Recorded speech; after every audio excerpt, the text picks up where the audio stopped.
Hey friends, welcome here. Today I'm going to be talking about gossiping, the topic of gossiping, and what compels one to gossip. I thought this was going to be, just like an interesting thing to reflect about. So I'm just going to get right in.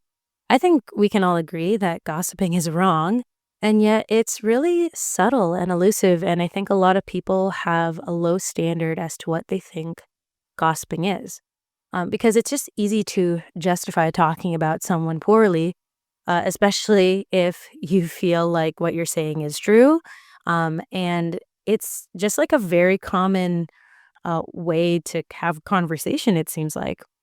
So I think a good place to start is to discuss what gossip actually is, which I'll just kind of more formally talk about it using quotes from the Catechism.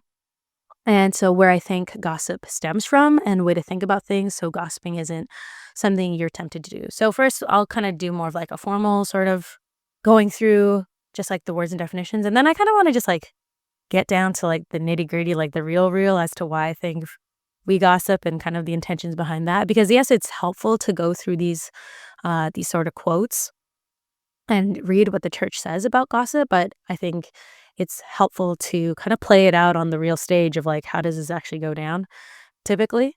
So, anyways, I'll get into that. So, first, what is gossip? Another term that is used and found in the Catechism for this topic is detraction, meaning the slandering of another's reputation.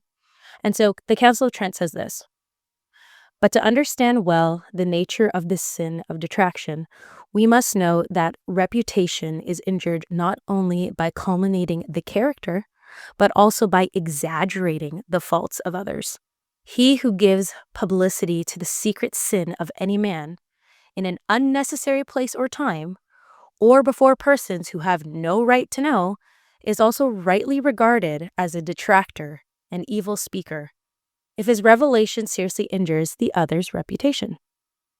And then the Catechism, paragraph 2477, respect for the reputation of persons forbids every attitude and word likely to cause them unjust injury.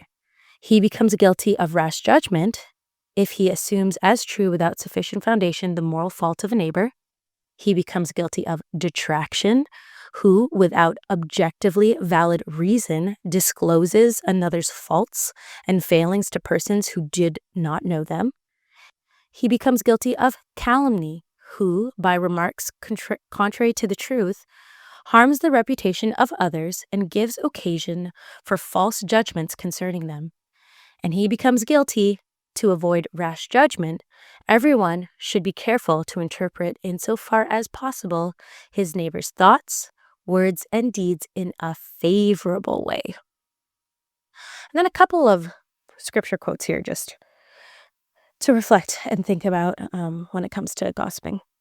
Do not let any unwholesome talk come out of your mouths, but only what is helpful for building others up, according to their needs, that it may benefit those who listen. Ephesians 4:29. And then, out of the abundance of the heart, the mouth speaks. Luke 6:45. And I threw that one in because I think that's key in general, that, that which comes out of your mouth is a reflection of your heart, what is within you, what you think about. And the way we speak is a really big reflection on just how we think and how we perceive other people. So this language and what it communicates, I think, is really beautiful. It's good and important to know.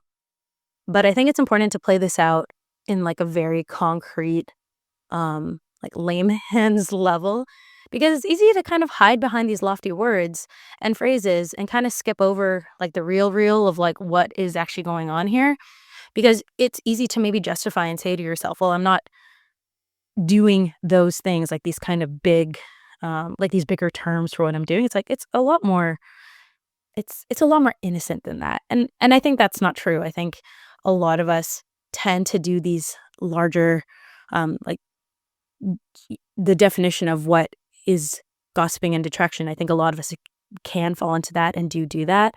But because it's so common and because it is subtle, we think that's acceptable and sort of passable. So I'm all about being, just like honest and clear, and that, that to not give any sort of like ear candy, my husband likes to say. because I think that's just not helpful. And if we want to kind of apply this and live this out on in our lives, then I think it's important to apply it to real life. So, anyways, I think it's good to talk about why this even happens in the first place. And I think it comes down to some just very really immature, petty, kind of like prideful ways of thinking and acting that bring us to this place.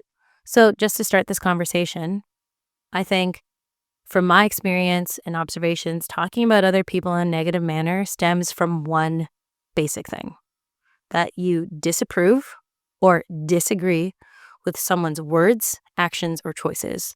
As in, you wouldn't make that choice, act that way, or say that thing if you were in their shoes. Because at the end of the day, I think that's what it boils down to. If you agreed and liked everything a person thought, said, or did, you would have nothing to say about them besides high praises and affirmation. But as sinful and prideful people, we're just so attached to our opinions, our ways of doing stuff, that when we see someone doing something else or saying something else that is contrary to our way of thinking and believing, we see it as such a personal attack on ourselves and just a place to criticize. And of course, there is objective moral evil, but let's be real here. I mean, most gossiping stems from things that aren't that. There are way more superficial and emotionally driven. So here are some ways of thinking that I think may be an antidote for gossiping. First, when you see someone say or do anything you don't agree with, tell yourself, this person lives their way in a life I would not prefer or choose. And you can say the same thing when you feel criticized by someone else. You just say to yourself, this person would prefer me to live my life a different way. And that's okay. There, it's okay for someone to desire for you to live in a different way. They would prefer you to live in a different way. They're allowed to feel like that. They can prefer all they want. It doesn't really matter. All that matters is that you're living the life the way God would desire for you to live your life. And so if you just see kind of any sort of criticism or anything that's different from how you do it as this person would just prefer to live their life a different way, then I think you just become naturally less attached to what they're doing or what they're saying. When you just kind of like take a step back and be like, well, just on a basic level, like I make choices for my life because of whatever, X, Y, and Z, and they make choices for their life for X, Y, and Z. And that's why they do the things they do. And this is why they say the things they say. And I have my reasons. So, like, it doesn't really matter. The second way, or the second thing to maybe consider and think about is consider the possibility that you disapprove or feel the need to talk poorly or negatively about someone, not just because you would desire them to or prefer them to live life differently, but there's something in there that makes you feel convicted and challenged by them. Because our sinful nature lends itself to being self-protective and defensive. And when it comes to being told something true or something that you are presented with something better than what you're doing, like a better process or whatever, or when you see someone succeeding beyond you, it can be really tempting to come from a place of pride, of self-protection, um, and feel mentally justified that you can speak poorly of them as a sort of way to like make yourself feel better because you feel small, or make yourself feel better because you feel guilty or feel convicted by what they're doing or saying. And so the best way you feel, or the best way you think to go about kind of protecting yourself is to put them down, is to talk about them, is to criticize them, is to judge them. And I think this comes in a lot of forms. Like someone who's maybe drowning in family life feels the need to judge and criticize another person who seems to be doing really well. Why? To make themselves feel better that maybe they're drowning or they're struggling or having a hard time. And that doesn't sit well with them, that they see somebody else, not having a hard time, not having the same kind of hard time as they are. Maybe someone has more money than you do. And so you get all kind of judgy-wudgy about how they spend their money because secretly you're kind of envious that you don't have that kind of money to do those kinds of things that they get to do.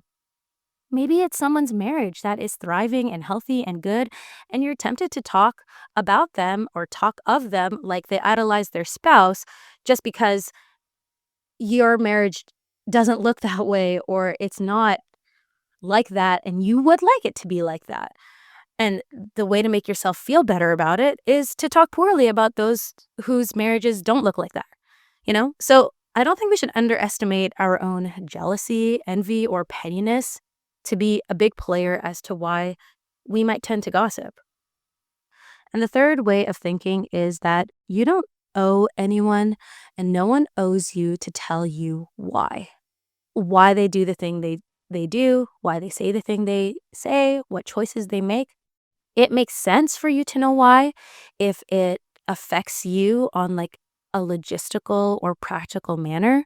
Then yeah, knowing why someone is making a choice or saying this or that thing may be helpful to know why. But most of the time it's not. And most gossip comes from trying to figure out why people do the things they do, hypothesizing about their lives, their intentions. And a lot of it is made up. A lot of it is theory and speculation and piecing together things that they've maybe done in their past, or things that you've observed from them, or things they've said before, and kind of figuring out like, why did they do this thing, or why are they acting that way, or just being like confused as to, yeah, them living a life that you would not prefer, and then trying to figure out why do they live that kind of life. Because you don't speculate and pick apart somebody's life in front of them. So, which means you're discussing a person purely based on your observations and perceptions of them, which at the end of the day actually serves nothing. It doesn't contribute to anything helpful. It doesn't get you anywhere in terms of like learning about how people think, even in general. Like it doesn't actually even help you learn more about a person in general to speculate about their lives based on the bits and pieces that you have observed and that you've seen, because you never get the whole picture. And I think it's really it's just like kind of like a self-righteous way to look at life and look at people, like as if you have the whole picture, when in reality we always just have like a sliver of the pie of what someone is going through, and where their perceptions like where they're at in life, and why they're doing what they're doing, and all the kind of intricacies that go behind scenes. Like, we're not privy to those kinds of details, so like, why should it even matter? Why should we even spend or waste a single amount of time trying to hypothesize about the why behind people's lives? And so to kind of wrap up here, obviously it's not good to gossip. And I think the aim, or yeah, we should strive not to gossip, but I think the aim here should not be to avoid saying bad things about other people, but the aim should ultimately be to speak words of life to others, to practice and learn to have meaningful conversations where you're actually dialoguing and learning from the person you're talking to, like that you come out of a conversation feeling like you've either learned something about, a concept or an idea, learn something about the person that you're actually talking to think of good, purposeful things, to be genuinely interested in other people's lives, and have the humility to be open to the insight that other people have to give, and not being so caught up in your own world. And so when you focus on that primarily, I think you naturally will eradicate gossiping from your life, because there will be no room for talking ill or having meaningless conversation when your goal and aim is to fill it with all of these good things. So I think that's a good place to wrap up. Hopefully that was some good food for thought. Thanks again for joining me on this episode. Till next time, God bless.